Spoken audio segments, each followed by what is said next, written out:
ya aina ya marafiki ulionao. Sababu ya pili ni kukosa mipaka.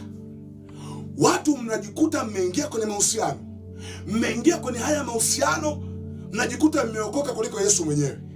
Watumishi wa Mungu tunawaambia, mkiokoka lazima mtunze maisha ya utakatifu. Kijana wa kiume na binti wa kike ni marufuku kutembeleana huko magetoni. Nasema sisi tumeokoka, tutaenda tu, tutafanya maombi, tutakula tu pamoja, hakuna chochote kitakachotokea. Kwa sababu ya kutembeleana wengi wamelizwa. Kwa sababu ya kutembeleana wengi wamejikuta wanapoteza usichana wao. Kwa sababu ya kutembeleana wengi wamejikuta wanamtenda Mungu dhambi. Kwenye hichi kisa cha Amnoni, ngoja nikueleze jambo hili. Tamari, dada wa watu, ameambiwa kwamba kaka yako anaumwa. Vijana wa siku hizi ni wajanja, wanapokuita geto hawakuiti hivi hivi, wanajua utakataa. Wanasema baby, naumwa, njoo nione.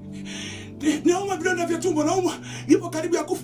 Kama anaumwa aende hospitali, wewe sio daktari. Eti naumwa, njoo nione. Ona, wajua vijana wewe. Vijana wamechangamka.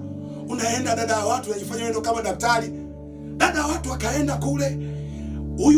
Ili Amnoni limejifanya linaumwa, limejilaza na kujilaza, linajifanya linatetemeka. Vijana wana mbinu binti. Hey! Kijana akitaka kukuingiza kwenye mtego. Vijana wamechangamka. Vijana wa Gen Z. Vijana wamechangamka.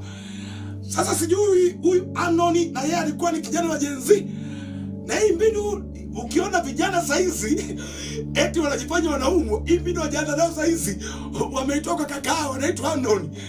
Anajifanya naumwa. Dada wa watu Tamari ameenda pale. Dada wa watu akamwambia, kaka unataka nini? Ni kama vile wewe ukiendaga hapo unapomwonea huruma, unamwambia unataka nini? Anakuambia labda jaribu kunitafutia chapati. Nitafutia na kitimoto kidogo. Dada wa watu unajituma, maskini ya Mungu. Unaenda kutafuta kitimoto, unaenda kutafuta chapati kidogo. Mwenzako amekaa kimkakati. Dada wa watu akaandaa chakula pale. Baada ya kuandaa chakula anampelekea chumbani. Baada ya kumpelekea chumbani, Amnoni likaamka. Lilipoamka ikasema, ninataka kulala na wewe. Wewe ulikuwa mgonjwa. Wakifika kwenye haya mambo wanasahau hata kama walikuwa ni wagonjwa.